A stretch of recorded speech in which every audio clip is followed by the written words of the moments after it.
এর বালক। সে প্রায়ই মানুষের সাথে ঠাট্টা আর মিথ্যে কথা বলতো। একদিন আজ এত শান্ত কেন সবকিছু, যেন পৃথিবী ঘুমিয়ে আছে। যাই, একটু গ্রামের বোকা মানুষের সাথে ঠাট্টা করে আসি।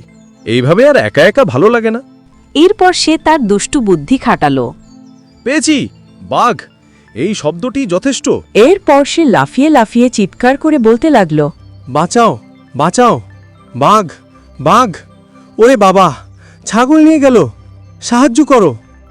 আমাদের সব ভেড়া বুঝি শেষ, তাড়াতাড়ি চলো। এটা শুনে গ্রামের মানুষ দ্রুত আসতে লাগলো। কোথায় বাঘ? এত কাছে বাঘ এলো কখন? বাঘ কোথায় নীরব? আমরা এতটা পথ ছুটলাম। বাঘ? ও না, বাঘ তো শুধু আমার কল্পনা। আমি দেখছিলাম তোমরা কত দ্রুত আমার কাছে আসতে পারো। গ্রামবাসীর এসব কথায় নীরব কান দিল না।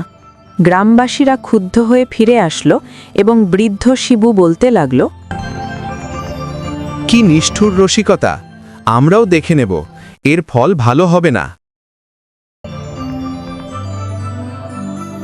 নীরব আবার চিৎকার শুরু করল, বাঘ বাঘ বলে। কিন্তু কেউ খুব একটা গুরুত্ব দিল না। এবার মাত্র হাতে গোনা কয়েকজন এলো।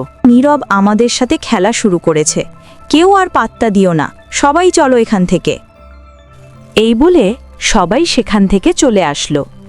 গ্রামের মোড়ল শিবু প্রবীণদের নিয়ে বলতে লাগলো, আমরা সিদ্ধান্ত নিয়েছি, নীরবের কথা আর কেউ শুনবে না। সে তার ছাগলের পালের রক্ষক হবে। তারা বিশ্বাস করলো না তো কি হয়েছে, আমি নিজেই যথেষ্ট। নীরব একদিন মনের সুখে বসে তার ছাগলগুলো চড়াচ্ছে। হঠাৎ ঝোপের আড়াল থেকে একটি বিশাল ডোরাকাটা বাঘ বেরিয়ে আসলো। তার মুখের হাসি 1 সেকেন্ডে আতঙ্কে পরিণত হলো। সে জোরে জোরে চিৎকার করতে লাগলো, বাঘ! সত্যি বাঘ! আমি সত্যি বলছি, বাঁচাও, আমাকে বাঁচাও! গ্রামের মানুষজন নীরবের চিৎকার শুনল, কিন্তু এবার আর কেউ আসলো না। তারা হাসছে, কেউ মাথা নাড়ছে, কেউ মুখ টিপে হাসছে। শুনছো নাকি? ছেলেটা এখনো অভিনয় করছে। নীরবের চোখে ভয়ের বদলে এবার দৃঢ় সংকল্প। নীরব দ্রুত দৌড়ে গিয়ে বাঘ ও ভেড়ার পালের মাঝখানে দাঁড়ালো। সে নিজেকে সাধারণ রাখাল নয়, যেন এক নেতা হিসেবে দেখাচ্ছে। বাঘ থেমে গেল।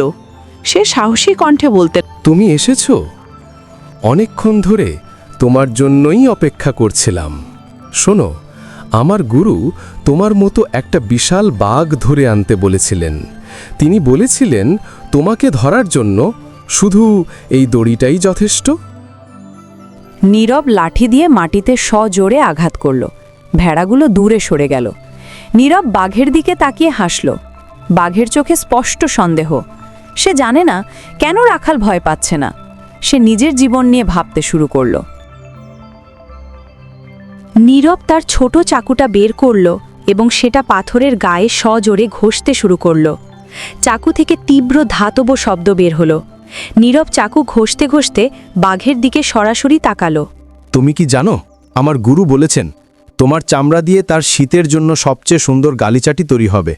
আমি তো বলেছিলাম গুরু, এত ছোট বাঘ ধরে কি হবে? কিন্তু গুরু বললেন, আগে এটা ধরো, এর চেয়ে বড় বাঘ আমি পরে নিজেই ধরব। বাঘের চোখে পরাজয়ের স্পষ্ট ছাপ। সে রাখালের গুরুকে এক বিশাল জাদুকর হিসেবে কল্পনা করছে। সময় নষ্ট করো না। তুমি কি নিজে আমার সঙ্গে যাবে, নাকি আমি তোমাকে এই মায়াদড়ি দিয়ে বেঁধে টেনে নিয়ে যাব? বাঘটি আর এক মুহূর্ত অপেক্ষা করল না। সে একটি নিচু গর্জন করে দ্রুত পালালো। সে পাহাড়ি ঢাল বেয়ে জঙ্গলের গভীরে অদৃশ্য হয়ে গেল। বাঘ চলে যাওয়ার পর নীরব ধীরে সুস্থে শ্বাস ছাড়ল। তার হাত কাঁপছে। সে স্বস্তির নিঃশ্বাস নিল। যাক বাবা, এবারের জন্য বাঁচা গেল। সন্ধ্যা নেমে এসেছে। নীরব নিরাপদে তার ভেড়ার পাল নিয়ে গ্রামে ফিরছে। ভেড়ার সংখ্যা আজ ঠিক আছে। নীরব, আজ তোমার চিৎকার শুনেও আমরা যাইনি, কারণ তুমি গ্রামের লোকেদের সাথে ঠাট্টা করেছিলে। আজ তোমার ছাগলের কোনো ক্ষতি হয়নি তো? না মোড়ল মশাই, আজ সত্যি বাঘ এসেছিল। আমি চিৎকার করেছিলাম, কিন্তু আমি জানতাম কেউ আসবে না। আমি আমার মিথ্যে কথা বলার পাপের ফল পেয়েছিলাম, কিন্তু শেষমেশ নিজের বুদ্ধিতে বাঘকে হারাতে পারলাম।